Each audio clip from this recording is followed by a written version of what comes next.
तो आपको बता दें कि महात्मा गांधी पर अमर्यादित टिप्पणी के मामले में कालीचरण महाराज की गिरफ्तारी पर छत्तीसगढ़ और मध्य प्रदेश सरकार आमने सामने आ चुकी है। खजुराहो में छत्तीसगढ़ पुलिस की कार्रवाई पर मध्य प्रदेश के गृह मंत्री नरोत्तम मिश्रा ने सवाल उठाए हैं। और खजुराहो से कालीचरण को रायपुर पुलिस ने गिरफ्तार किया और इस पर नरोत्तम मिश्रा का कहना है कि छत्तीसगढ़ पुलिस ने इसकी सूचना मध्य प्रदेश पुलिस को नहीं दी और ये संघीय ढांचे के खिलाफ है। नरोत्तम मिश्रा का कहना है कि उन्होंने मध्य प्रदेश के डीजीपी को छत्तीसगढ़ के डीजीपी से इस मामले में बात करने के लिए कहा है।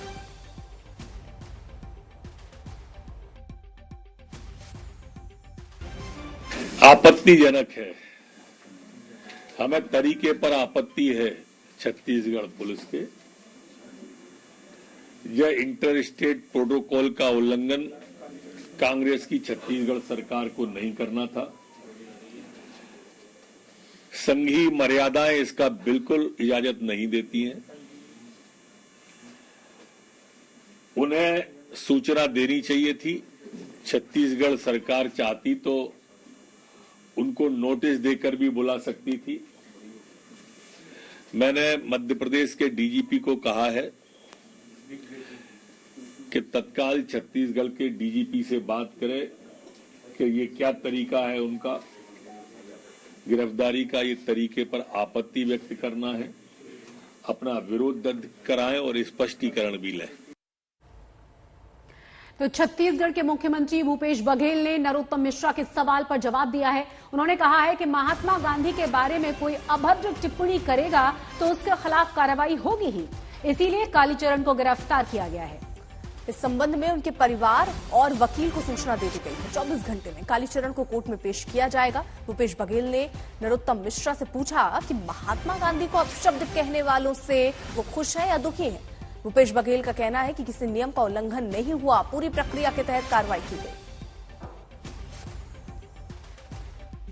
महात्मा गांधी जिन्होंने विश्व को शांति, भाईचारा, प्रेम, सत्य और अहिंसा, समानता का संदेश दिया, और ऐसे महापुरुष के बारे में कोई अभद्र भाषा का प्रयोग करे तो उनके खिलाफ कार्रवाई होगी। और छत्तीसगढ़ पुलिस ने ये कार्रवाई की है और उनके परिवार वालों को भी सूचना दे दी गई है, उसके वकील को भी सूचना दे दी गई है और 24 घंटे के अंदर में उसे कोर्ट में प्रस्तुत कर दिया जाएगा। कानपुर में कार में वीडियो में यूपी में नई सियासत की चिंगारी छोड़ दी है। एक वीडियो सोशल मीडिया पर खूब वायरल हो रहा है। इसमें समाजवादी पार्टी के लोग लाल टोपी पहनकर कार पर पत्थर बरसा रहे हैं। मोदी और योगी के खिलाफ यहां नारे लगाए जा रहे हैं। बीजेपी का आरोप है कि एसपी कार्यकर्ता रैली में दंगा भड़काने का प्लान बनाकर आए थे।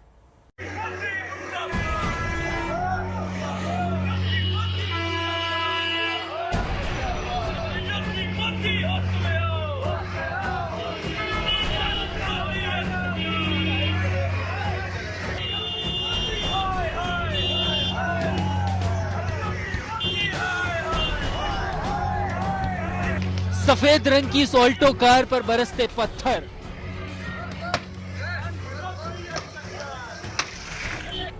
मोदी के पोस्टर और बीजेपी के कमल वाले झंडे की कार पर लाल टोपी वालों का फूटता गुस्सा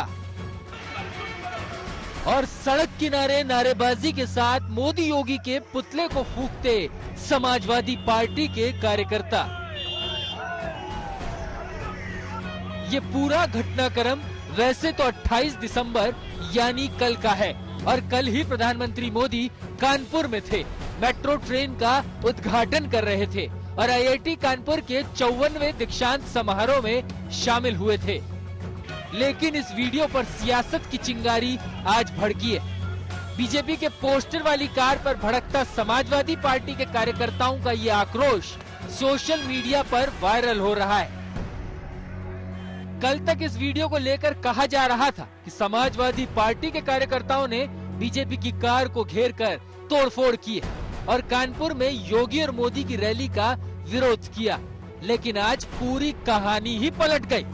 कानपुर से मोदी और योगी के रवाना होने के बाद बीजेपी के पोस्टर वाली ये ऑल्टो कार यूपी की सियासत का केंद्र बन गई है और कार को लेकर लाल टोपी वालों पर सबसे बड़ी साजिश का आरोप लग रहा है। जी हाँ, समाजवादी पार्टी पर पीएम मोदी की कानपुर रैली में दंगा भड़काने के आरोप लग रहे हैं। कैसे और क्यों, इसका क्या सबूत है? आज हम इसका पूरा सच जानने की कोशिश करेंगे, लेकिन उससे पहले प्रधानमंत्री मोदी का ये बयान आपको सुनाते हैं। लाल टोपी वालों को सरकार बनानी है, आतंकवादियों पर मेहरबानी दिखाने के लिए, आतंकियों को जेल से छुड़ाने के लिए। और इसलिए याद रखिए, लाल टोपी वाले यूपी के लिए रेड अलर्ट है, रेड अलर्ट। गोरखपुर की रैली में मोदी ने लाल टोपी वालों को यूपी के लिए रेड अलर्ट बताया और अब कानपुर में उन पर दंगा भड़काने के आरोप लग रहे हैं। कल जब बीजेपी और मोदी के पोस्टर वाली ऑल्टो कार पर लाल टोपी वाले पत्थर बरसा रहे थे, तब कानपुर पुलिस आसपास भी नहीं फटकी थी। और आज बीजेपी के राष्ट्रीय प्रवक्ता संबित पात्रा ने बकायदा प्रेस कॉन्फ्रेंस करके इसे पीएम मोदी की रैली में दंगा भड़काने की साजिश बताया।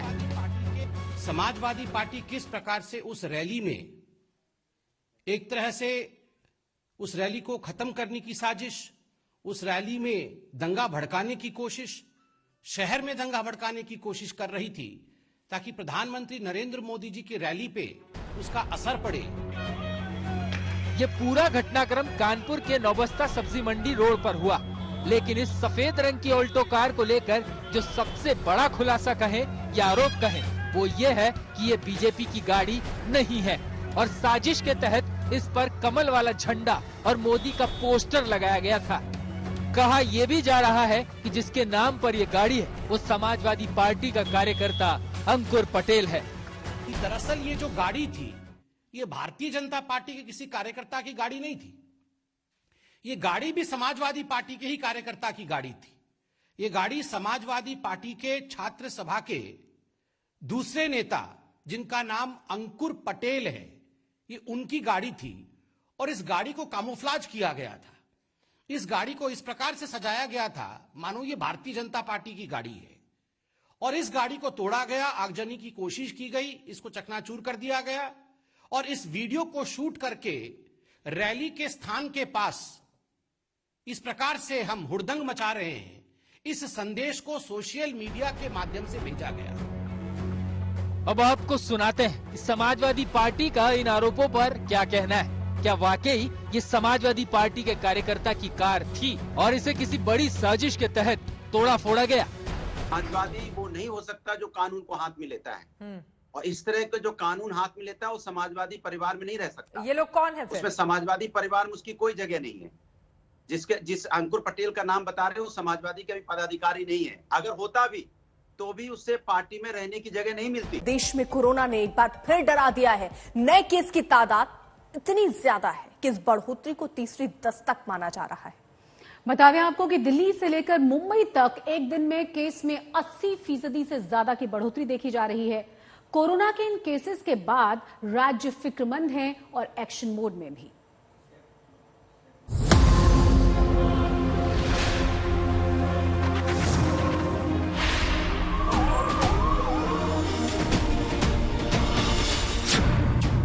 देश में कोरोना की तीसरी लहर की दस्तक। कोरोना के आंकड़ों की तेज रफ्तार।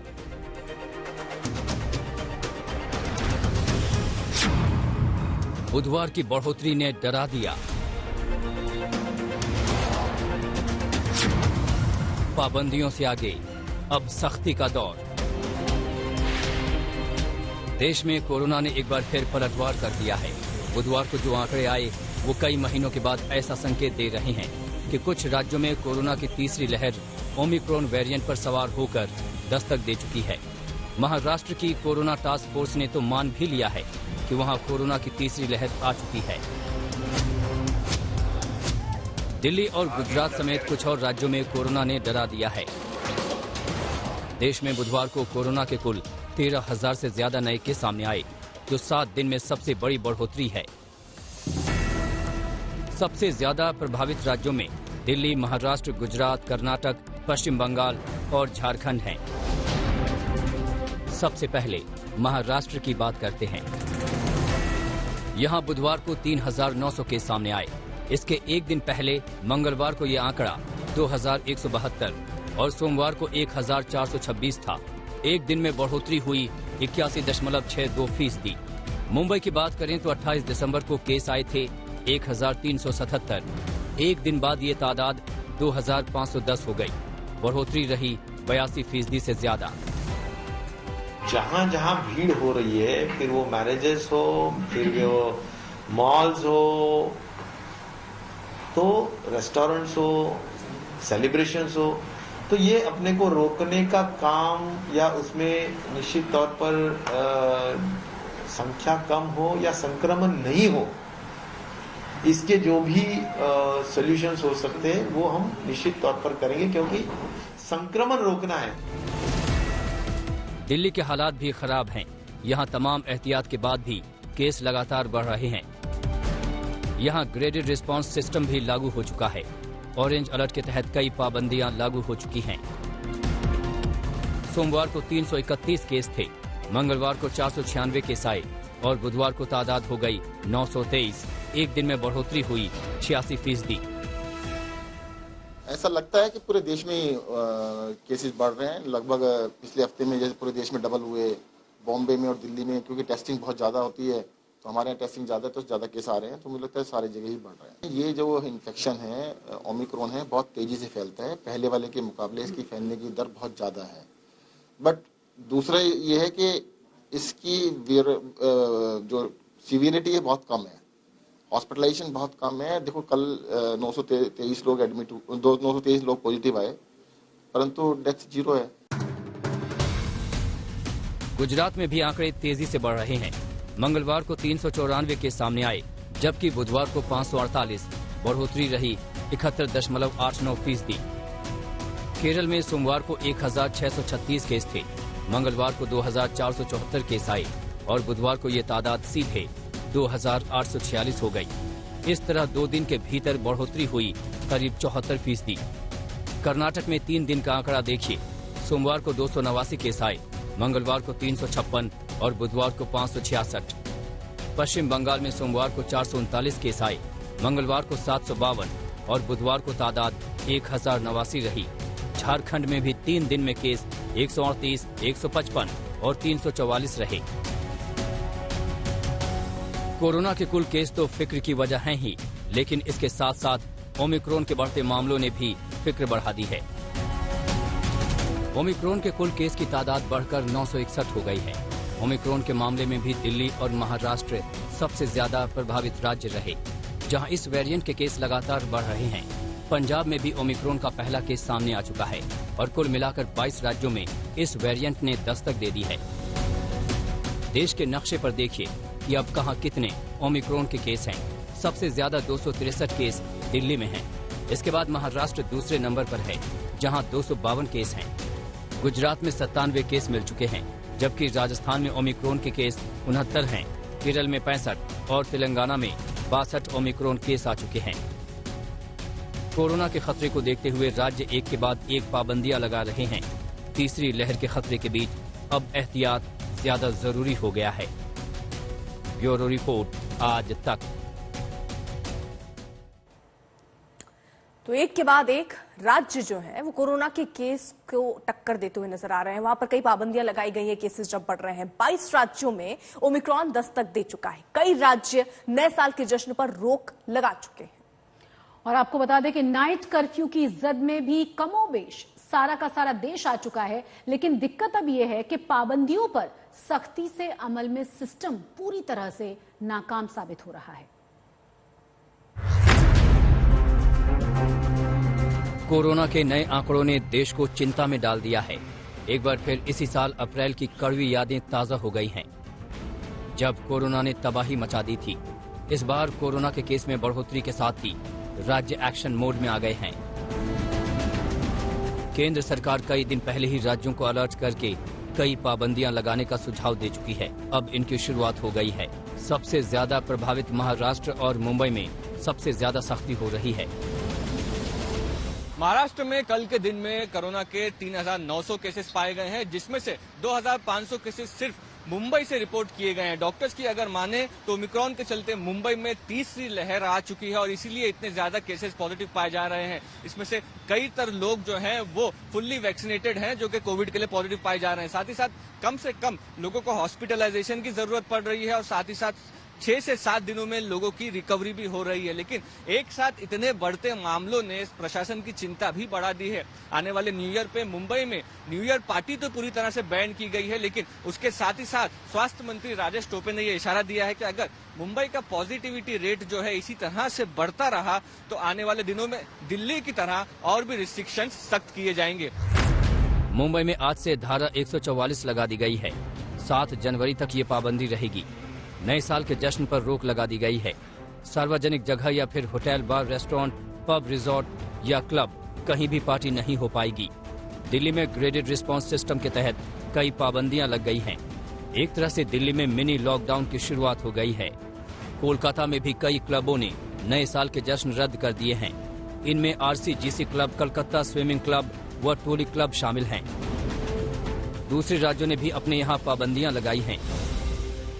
आप लोग खड़े हैं यहाँ अस्पताल के बाहर खड़े हैं, मास्क क्यों नहीं लगाए हैं? क्यों नहीं लगाए हैं?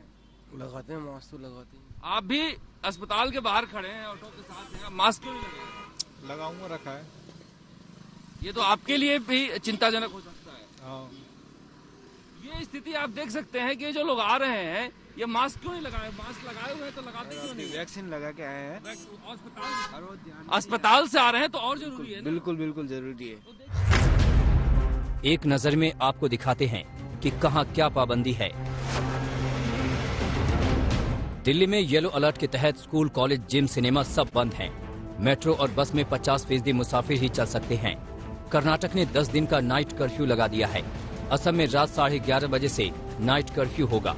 यूपी ने 11 बजे नाइट कर्फ्यू लगाने के साथ साथ शादी में 200 लोगों की लिमिट तय कर दी है।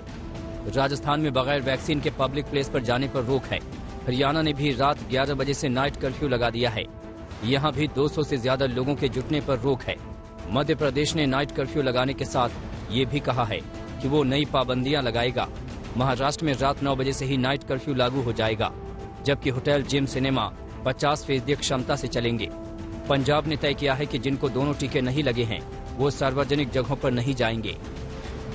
दिल्ली में कोरोना के मामलों में तेजी से इजाफा हो रहा है। कल यानी 29 दिसंबर को 24 घंटे के अंदर ही राष्ट्रीय राजधानी में 923 कोविड के नए मामले सामने आए और साथ ही पॉजिटिविटी रेट लगभग 1.3% तक जा पहुंचा। ये दिल्ली वालों के लिए खतरे की घंटी इसलिए भी है क्योंकि 28 दिसंबर और 29 दिसंबर के बीच में कोरोना के मामलों में लगभग 2 गुना इजाफा हुआ है और ओमाइक्रॉन के केसेस जिस तरह से दिल्ली में बढ़ रहे हैं, ये दिल्ली वालों के लिए सरदर्द साबित हो सकता है। राज्यों ने नई पाबंदियां तो लगा दी हैं, लेकिन हकीकत यह है कि इंतजाम नहीं होने से हालात बदतर हो रहे हैं। हम आपको देश की राजधानी के हालात दिखाते हैं। यहाँ बुधवार को ग्रेडेड रिस्पांस सिस्टम लागू हुआ, लेकिन पहले दिन ही इंतजाम नाकाफी पड़ गए। न सरकारी एजेंसियां इसको लागू करा पाई और न ही लोगों ने सहयोग किया। मेट्रो, बस, हर जगह भीड़ दिखाई दी। देखिए मेट्रो स्टेशन पर किस तरह की भीड़ है। मेट्रो के भीतर मुसाफिरों की तादाद पर तो पाबंदी लगा दी गई, लेकिन बाहर बद इंतजामी दिखी। बसों को पकड़ने के लिए भी अफरा तफरी मची रही। दिल्ली में एक दिन में ही मास्क नहीं लगाने, सोशल डिस्टेंसिंग का पालन नहीं करने और सार्वजनिक जगहों पर थूकने के हजारों चालान काटकर जुर्माना वसूल लिया गया, लेकिन पाबंदियों को लागू कराने वाला सिस्टम खुद फेल नजर आया। देखिए, दिल्ली में हमने येलो अलर्ट जारी किया है और जो जिले की एडमिनिस्ट्रेशन होती है, district administration along with Delhi police, ये मिलके लागू कर रहे हैं सारे प्रोटोकॉल्स को, नॉर्म्स को। और मुझे लगता है कि दिल्ली वालों ने जिस हिसाब से फर्स्ट वेव में, सेकंड वेव में केजरीवाल सरकार के साथ मिलकर एक बहुत बड़ी लड़ाई लड़ी, बड़े पर्सनल सैक्रिफाइसेस भी देने पड़े, इनकन्वीनियंस भी हुई, लेकिन लोगों ने मिलकर लड़ाई लड़ी। हम इस बार भी दिल्ली वाले कोविड की लड़ाई में सबसे आगे होंगे। ये शिमला की सबसे ताजा तस्वीरें हैं, जहां कोरोना के खतरे को भूलकर सैलानी बड़ी तादाद में जमा हो गए हैं। हर तरफ सैलानी दिख रहे हैं। ऐसे में कौन कहेगा कि कोरोना की तीसरी लहर की हमको फिक्र है, लेकिन ये बेपरवाही भारी पड़ सकती है। ब्यूरो रिपोर्ट, आज तक।